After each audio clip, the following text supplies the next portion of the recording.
Casino কাণ্ডে আলোচিত নাম ইসমাইল হোসেন চৌধুরী সম্রাট। ২০২০ সালের নভেম্বরে তার বিরুদ্ধে প্রায় ৩ কোটি টাকার অবৈধ সম্পদ অর্জনের অভিযোগে চার্জশিট দাখিল করেছিল দুদক।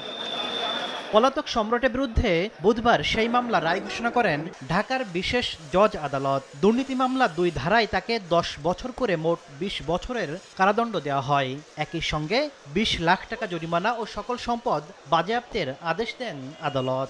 ১০ বছর করে ২০ বছর সশ্রম কারাদণ্ড প্রদান করা হয়েছে এবং ১০ লক্ষ করে ২০ লক্ষ টাকা অর্থদণ্ড প্রদান করা হয়েছে এবং অনাদায়ে ৬ মাস করে মোট ১ বছর কারাদণ্ড প্রদান করা হয়েছে।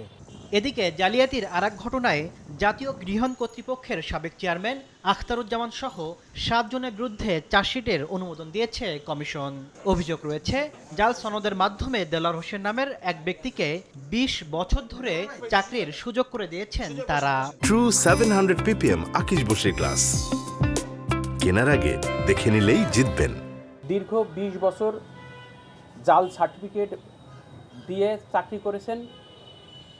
এই মর্মে দুর্নীতি দমন কমিশনে অভিযোগের প্রেক্ষিতে ২৯/৮/২০২৩ একটি মামলা হয়েছিল।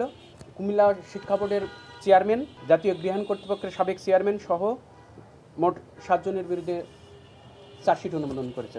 এছাড়া সাবেক অতিরিক্ত পুলিশ সুপার উত্তম কুমার বিশ্বাস ও তার স্ত্রীর বিরুদ্ধে মামলা করেছে দুদক। তাদের বিরুদ্ধে প্রায় ৯ কোটি টাকার অবৈধ সম্পদ এবং ৪৩ কোটি টাকার সন্দেহজনক লেনদেনের অভিযোগ আনা হয়েছে। উত্তম কুমার বিশ্বাস এবং তাসলিম তৌহিদ, সময় সংবাদ, ঢাকা।